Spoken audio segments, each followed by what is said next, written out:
Welcome to TDS studios. Friends எல்லாம் பிரமாதம் அப்படிங்க நினைக்கிறேன்.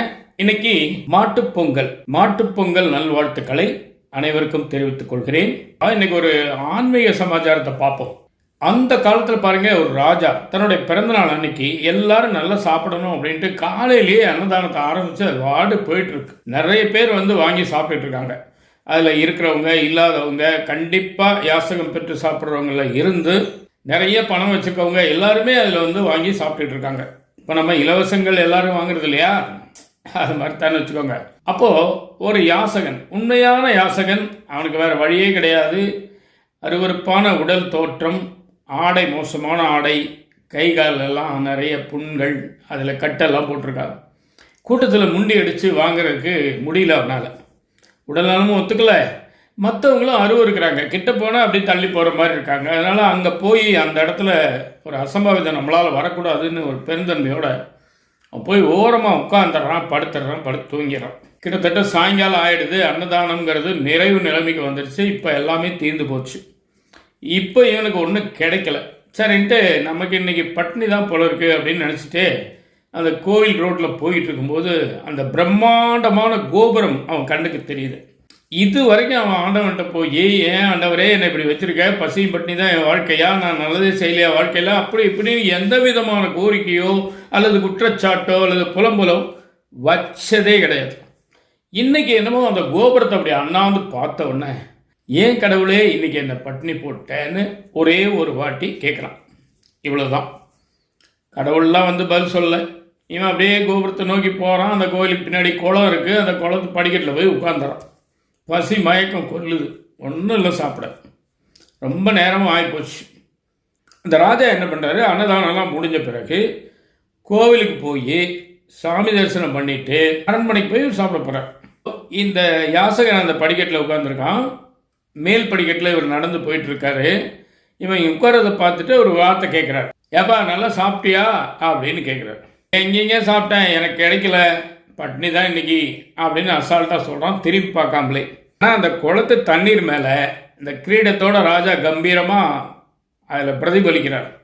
அவன் தற்செயலாக குடிஞ்சு பார்த்தவன், ஐயோ ராஜா மாதிரி இருக்கேன்ட்டு திரும்பி பார்த்துட்டு டப்புன்னு எழுந்திரிச்சு, ஐயா சாமி மன்னிக்கணும், நீங்கள் ராஜான்னு தெரியாமல் சொல்லிட்டேன், இன்றைக்கி எனக்கு சாப்பாடு கிடைக்கல அப்படின்னு சொன்னான். அப்படியா, ஒன்றும் பிரச்சனை இல்லை, இவர் அரண்மனைக்கு கூட்டிகிட்டு வாங்கன்ட்டு இவர் போயிடுறார். அங்கே போன உடனே அருமையான ஒரு குளியல், நல்ல சந்தனம் அது இதுன்னு மணக்கிற விஷயங்கள்லாம் போட்டு சூப்பராக ஒரு குளியல். ராஜாவுடைய புது ட்ரெஸ்ஸை ஒன்று எடுத்து போட்டுக்கிறார். போட்டுட்டு, இன்னைக்கு உனக்கு ஏன் கூட தான் விருந்து, அந்த அன்னதானம் கிடைக்கலன்னு கவலைப்படாத, அது ஒரு சராசரியான சாப்பாடு தான். இப்போ ராஜ உபசாரம்னு சொல்கிறாங்க இல்லையா, ராஜ விருந்துன்னு சொல்கிறாங்க இல்லையா, அது இப்போ நீங்கள் சாப்பிட போகிறேன்ட்டு கூட உட்கார வச்சு அவன் கூட சாப்பிட்டுட்டு அவனை நல்லா சாப்பிட வச்சுட்டு ஒரு பெரிய பொற்கிழி ஒன்று கொடுக்குறார். ஏகப்பட்ட தங்க காசுகள் நிறைஞ்ச ஒரு பொன் முடிப்பு, அதுதான் பொற்கிழிப்பாங்க.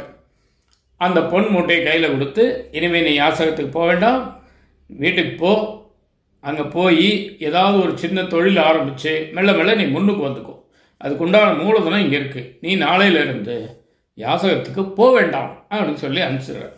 இதுதான் கதை. உண்மையா தெரியாது, பொய்யா தெரியாது, எதுவும் தெரியாது. ஆனால் ஏதோ ஒரு லாஜிக் இருக்குது இதில். அப்போது இதன் மூலமாக நாம் என்ன தெரிஞ்சுக்கலாம் அப்படின்னு நம்ம யோசிக்கிற பட்சத்தில், யோசித்தா மட்டும்தான், யோசிக்காதவங்க போயிருங்க, யோசித்தால் நமக்கு கிடைக்கிற விடை தான் இது. எந்த ஒரு வாய்ப்பும் உனக்கு நிராகரிக்கப்படும் பொழுது, நல்ல கவனிங்க, எந்த வாய்ப்பும் உங்களுக்கு நிராகரிக்கப்படும் பொழுது வருத்தப்படாதீங்க, மனசு கஷ்டப்படாதீங்க, நம்பிக்கையை விட்டுறாதீங்க, நொந்து போயிடாதீங்க. ஏன் அப்படின்னு சொன்னால், சராசரியான அந்த அன்னதானம் கிடைக்காத இந்த யாசகனுக்கு அரசுடன் சரிசமமாக அமர்ந்து பயங்கரமான ஒரு பெரிய ராஜ விருந்தை உண்ணும் வாய்ப்பு கிடைச்சது. அது மட்டுமா, எதிர்கால வாழ்க்கையே ஃபுல்லாக ஃபிக்ஸ் ஆயிடுச்சு. ஒரு மூட்டை தங்க நாணயம் 2 தலைமுறைக்கோ 3 தலைமுறைக்கோ வரும், வச்சு செலவழிக்கிறத பொறுத்து. அதனால் எந்த வாய்ப்பு மறுக்கப்பட்டாலும் இதைவிட நல்ல வாய்ப்பு கிடைப்பதற்காகத்தான் இது நமக்கு கிடைக்கவில்லை அப்படின்னு மனசை தேத்திக்கங்க. அதுக்கு கூட நீங்கள் ஆண்டவனுக்கு நன்றி சொல்லுங்கள். கிடைப்பதும் ஒரு காரணத்துக்கு, கிடைக்காமல் போவதும் வேறு ஒரு காரணத்துக்கு. எது எப்போ எப்படி வரும்னு யாருக்கும் தெரியாது. இதான் எனக்கு விஷயம். நிச்சயமாக இந்த விஷயம் உங்களுக்கு பிடிச்சிருக்கும்னு நம்புகிறேன். உங்கள் கருத்துக்களை எதிர்பார்க்குறேன். மீண்டும் அடுத்த எபிசோட சந்திப்போமா? அதுவரை உங்களிடம் விடைபெறுவது உங்கள் நண்பர் டி. சண்முக சுந்தரம், போத்தனூர், கோயம்புத்தூர். நன்றி, வணக்கம்.